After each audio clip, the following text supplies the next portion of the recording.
Olá, eu sou o Henrique e você está no canal Arte Gráfica.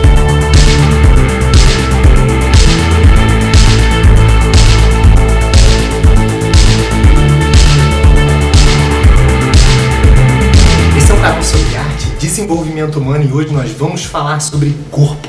Mas antes é muito importante que você se inscreva no canal e compartilhe para que outras pessoas também possam ter acesso a esse mesmo material. E se você se interessa pelas fronteiras entre arte e corpo, esse vídeo é para você. Se procurarmos a palavra corpo no dicionário, vamos encontrar que corpo é a estrutura física de um organismo vivo, englobando suas funções fisiológicas. Mas se quisermos entender como a concepção do que é corpo variou ao longo dos séculos, é fundamental conhecermos como o pensamento humano também variou ao longo do tempo e nas diversas sociedades. O corpo humano é representado de diversas maneiras ao longo da história. Uma das primeiras representações do corpo humano que se tem conhecimento são as Vênus do período paleolítico. No Egito Antigo, as pinturas eram expressadas sempre de perfil, e o tamanho das figuras indicava a posição social da pessoa. No Renascimento, além dos estudos sobre perspectiva, a principal variável da representação humana era a anatomia. Parte disso advém dos padrões artísticos gregos que buscavam retratar a figura do ser humano com extrema complexidade em suas expressões carregadas de sentimentos. Para Sócrates, na Grécia clássica, o ser humano é pensado a partir das dicotomias. Assim, surgiam as dualidades relacionadas ao conceito filosófico de corpo. Se de um lado estava o corpo, do outro lado ficava a alma. De um lado a sensação e do outro a razão. De um lado o esquecimento e do outro a memória. De um lado a mortalidade e do outro o que era imortal. O que é verdadeiro sempre estava vinculado à alma e tudo que é falho vinculava-se ao corpo. O dualismo grego privilegiava a alma. Segundo Platão, estão contidas na alma a razão, a imortalidade e a memória. O corpo é desvalorizado, pois é nele que se encontram a mortalidade, a sensibilidade e o esquecimento. Ao retratar o corpo perfeito e ideal, a arte renascentista se liberta da aparência do mundo e reflete uma ordem superior, a ordem do sagrado. O belo, representado num corpo ideal e perfeito, seria a evidência da proporção divina. A razão e o racional guiavam o desejo e a vontade iluminista. Assim, a representação do corpo novamente estava associada ao ideal de uma perfeição. A forma com que se concretizavam essas imagens ideais era possibilitada pelo recente domínio das proporções matemáticas e do conhecimento anatômico muito desenvolvidos durante o Renascimento.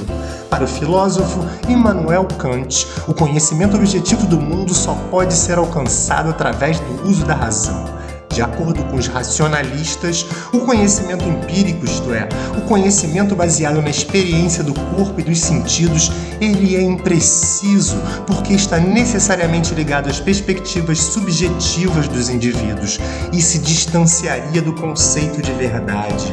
Rembrandt foi um dos primeiros a pintar o esfacelamento irremediável e o desgaste do corpo pelo tempo, a sua deteriorização e notável decadência física, sua impossibilidade de eternidade.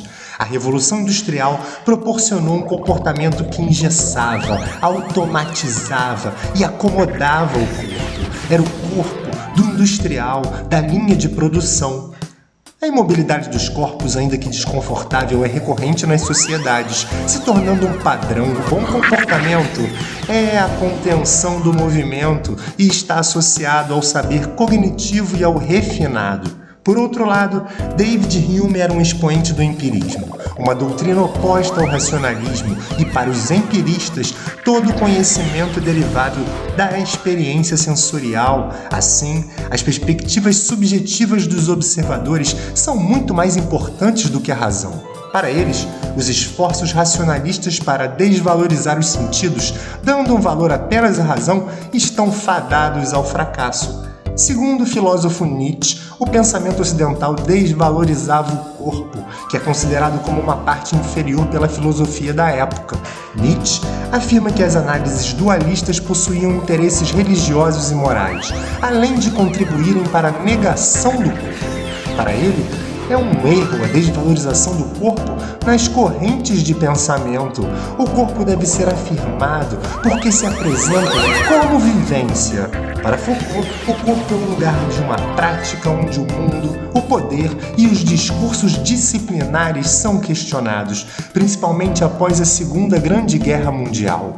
Ele também percebe que a sociedade lança a mão da imobilidade física e do silenciamento dos corpos como forma de punição. Nas obras do pintor Goya, o corpo é destroçado artisticamente, sendo exibido em partes, refletindo ao que foi reduzido pela carnificina da guerra. Pablo Picasso, em sua obra Guernica de 1937, coloca em cena a violência cometida contra a população da mais antiga cidade das províncias espanholas. A obra de Picasso transpõe para o meio imagético não só um acontecimento histórico. Picasso eterniza o sofrimento dos corpos. Sua arte retrata o fato de que o ser humano é a única espécie que destrói os corpos de seus semelhantes. O corpo é visto como um território político e como um campo de batalha, mas também como espaço de rebeldia.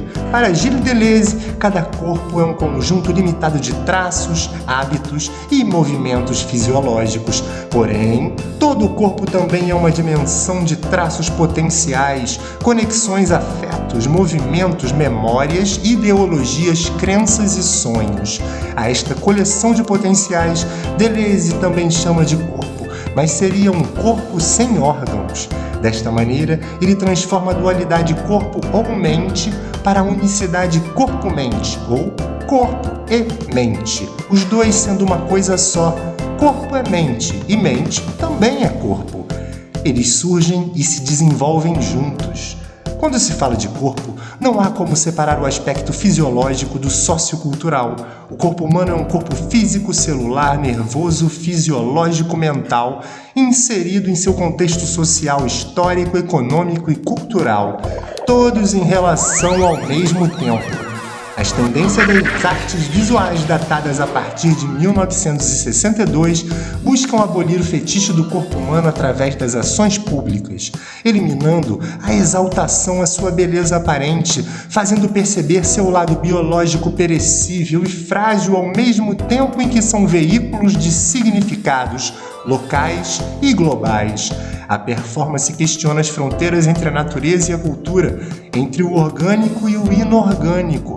Pensam o ser humano simultaneamente como um ser biológico inserido em seu meio de expressividade histórico e comportamental.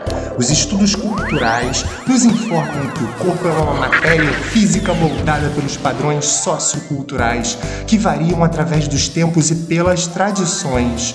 Com o advento das tecnologias computacionais, da engenharia molecular, da explosão das redes de informação, comunicação e das nanotecnologias, os artistas também desenvolvem suas pesquisas nessas áreas, explorando desde a internet até próteses robóticas e biológicas na expansão da percepção do corpo humano.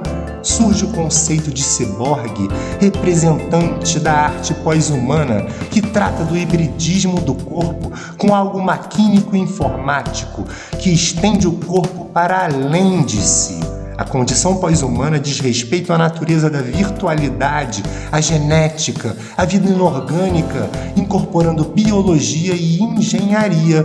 O corpo contemporâneo deixa de ser o lugar do sagrado, expressão máxima da criação divina ou de controle do poder do Estado.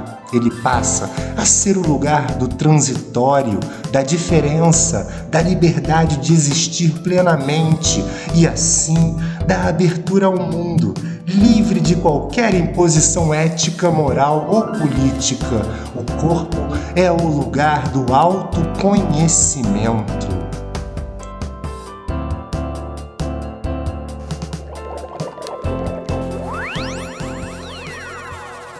E esse foi o nosso resumo animado da semana. Se você gostou, clique em joinha e se inscreva no canal. e seu Arte Viral, um canal sobre arte e desenvolvimento humano. Eu sou o Henrique e até breve!